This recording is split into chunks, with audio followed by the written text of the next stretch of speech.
Hello everyone, welcome back to another episode of r/Entitled People. In today's episode, old man parks his car in the middle of the road.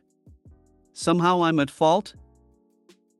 I'm only good for cooking and cleaning. My entitled sister passed away and made sure to leave the bill to me. Before we get started, make sure to subscribe so you will never miss a video. So let's get started. Old man parks his car in the middle of the road. Somehow I'm at fault? Something bizarre happened to me yesterday. I was pulling into a parking lot when the car in front of me suddenly came to a complete stop in the middle of the lane. Its owner, an older white man, turned it off, got out, and started walking into the nearest store in the strip mall. He just parked his car in the middle of the lane. I could have gotten around it if I really tried, but it'd be dangerously close to either his car or other parked cars. I lightly tapped my horn twice at him, seeing as how I was essentially stuck now. He turned around and I rolled my window down and said to him, "That's not a parking space." He dramatically pointed at my car and then did this right this way motion with both hands, sort of aiming at the very narrow path that I guess he thought I should be able to get through. I repeated myself again, "Sir, that's not a parking space. I can't get around you." Him, "Why is it that one of you people every time just geo around?" "So he's done this before?" Me, "Sir, what are you doing? That's not a parking space. I need you to move." Him, "I need you to mind your own business." Me, "Come on, you can't park there. Please just move your car." At this point his lips were doing that weird shake that old people do when they hang their mouths open. I guess he thought he was being intimidating? He stepped up to my window and yelled, "Him, you wanna make me?" Okay, so he's done this before and he's being an aggressive jerk? Now I've read on here where other people have interacted with older Karens, and there's apparently a card that you can play that bypasses this sort of attitude. Me, "Sir, are you okay? Do you know where you are?" Him, "What?" Me, "Are you with someone? Is there someone who's supposed to be helping you today?" Him, "What are you dash?" Me, "Do you need help? It sounds like you don't know where you are and I'm worried for you. Is there anyone I can call for you to help you?" I think he caught on to me at this point because he switched back from confused to being angry again. Him, "I don't know, is there anyone I can call for you? Is that somehow a threat? IDK. Me, "Sir, it's okay. It's okay. Don't worry. You just stay right there and I'll call someone who can come help you. Don't worry, it'll be okay. Just don't move and I'll call for an ambulance." At this point I backed into a parking space that had opened behind me and pulled out my phone. I really was going to call 911, but only because he was too confrontational to be left unattended in public. Of course, as with most bullies, the moment they realized they don't have power over you, he gave up, muttered something, got back in his car and left. On my way out of the lot, I saw that he had miraculously found his way into a parking spot on the other side of the lot. That was a brilliant response. The only thing my older Karen-esque relatives hate more than having no reason to complain and young people these days is someone daring to say they are not of sound mind. I regularly piss of my FIL by jokingly referencing the mini mental state examination, MMSE. That and leaving out pamphlets about the dangers of lead poisoning. Hopefully it sinks into this man that he needs to legally park his vehicle or he might be taking the MMSE in order to be cleared to drive. You did good work, OP. I appreciate your assertive attitude. You speak in the moment in a way I am only capable of at midnight or at least 6 hours after any altercation occurs. My envy is great. Your zinger is immense. If he does this regularly, you would think someone would tow his car. And then of course give him a driver test again. This was a really enjoyable read. I'm going to pocket this technique for future possible use. I'm only good for cooking and cleaning. My MIL has been crazy since we got engaged.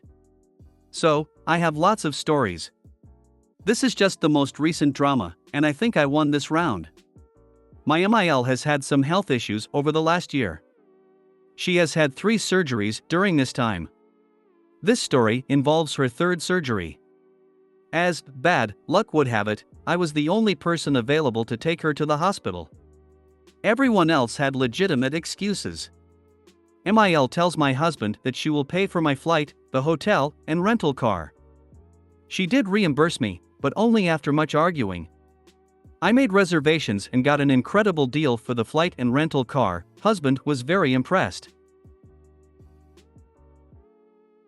I also made hotel reservations for the night before surgery for MIL and myself, because she didn't know how to make reservations. Turns out she just didn't want to pay for the room.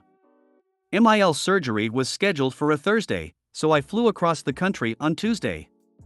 I stay with friends on Tuesday night and drive with my best friend for 5 hours to pick up MIL on Wednesday.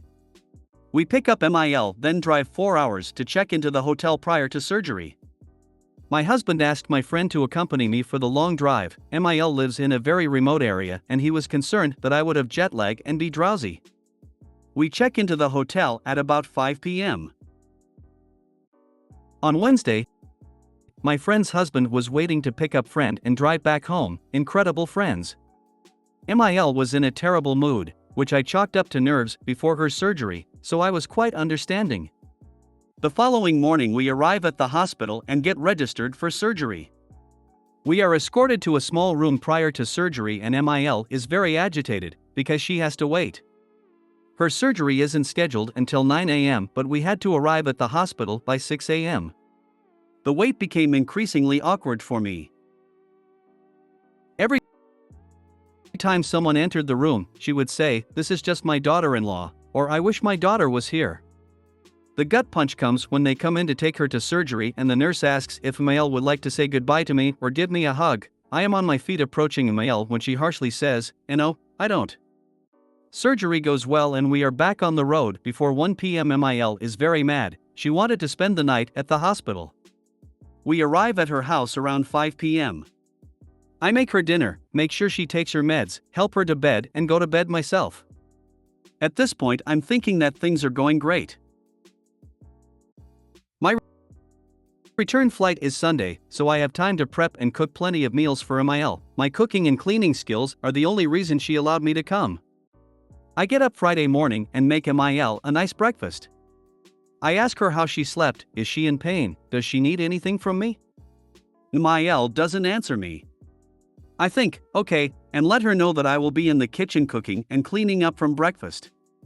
As I am just finishing with the dishes, MIL walks into the kitchen and tells me that she doesn't want me to stay until Sunday, that in fact she never wanted me to come at all, and I need to leave as soon as I can.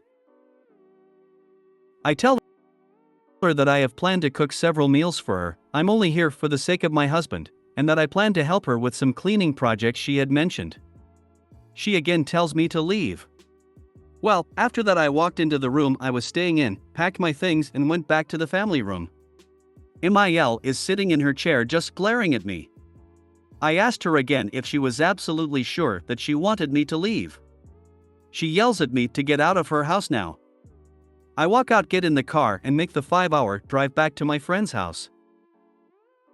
MIL immediately called as many people as she could, including my husband, to say how awful I was to her, and that she felt unsafe with me in her home alone. How did I win? Well, this isn't my first rodeo with MIL. After I packed my bag, I started video recording on my phone and captured our final interaction. I sent the video immediately to my husband, who was stunned by his mother's actions. I have been VLC for the last 10 glorious months. Wow, you sure have a monster-in-law. Good for you for thinking ahead. That was brilliant. Now, she can't say anything to anyone about your efforts.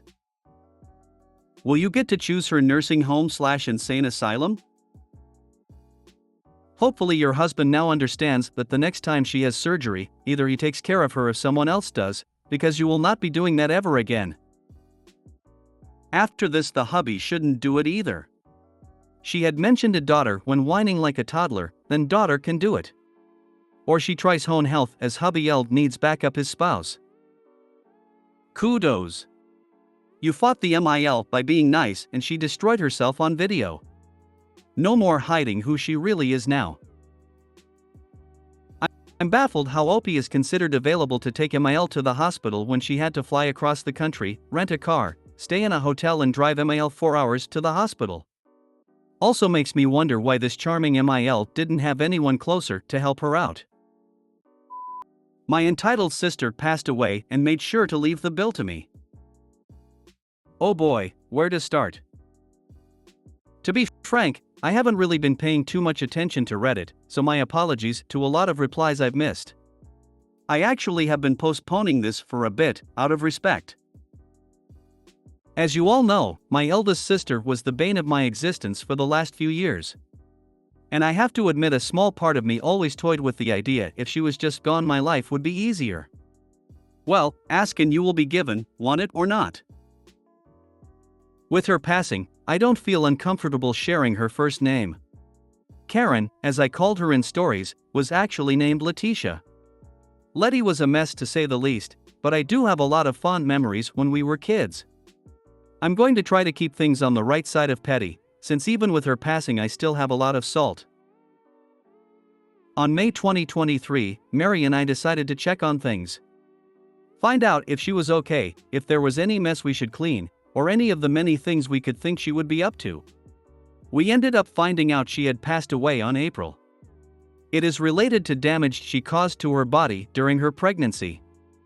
I won't share details, so I ask anyone with morbid curiosity to not ask even in private messages. Obviously, we went straight to our home country to check the situation and make sure she had been given a proper burial. She was still in a morgue, so we paid the fees needed and prepared her funeral. A lot of family refused to come, including Letty's mother, so we didn't do anything big. A simple online service for anyone that wanted to attend anonymously and quick burial. After that was done, we set out to get her affairs in order. That's when we found she left over $25,000 of bills for Mary and I to pay. Unlike the US, where we come from, debts are passed to the closest relatives regardless of the debtor's death. In this case, it would be Letty's mother, but we decided to take it over. That's not counting her funeral costs, the fines with the morgue and other miscellaneous. The peak of pettiness came when we were taking out her stuff from the place she rented. We found a lot of missing items. From toys from our childhood to jewelry. Even my graduation dress. She was selling all of them online. A lot of these items were in storage, so she had somehow made a copy of the storage key. I don't celebrate her death. Nor do I feel sad, to be honest. I just feel exhausted. I always wanted to be close with my siblings. Unfortunately, I'm realizing for her, I was just an easy mark. I felt guilty, I had a lot growing up, while my sisters were excluded because they were born out of wedlock.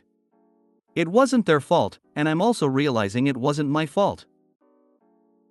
Over the last few years I really appreciate how some people made me laugh here, and I absolutely had a blast sharing how entitled my family is. This isn't really how I wanted my sister's story to end for all she was. I rather she was still causing issues.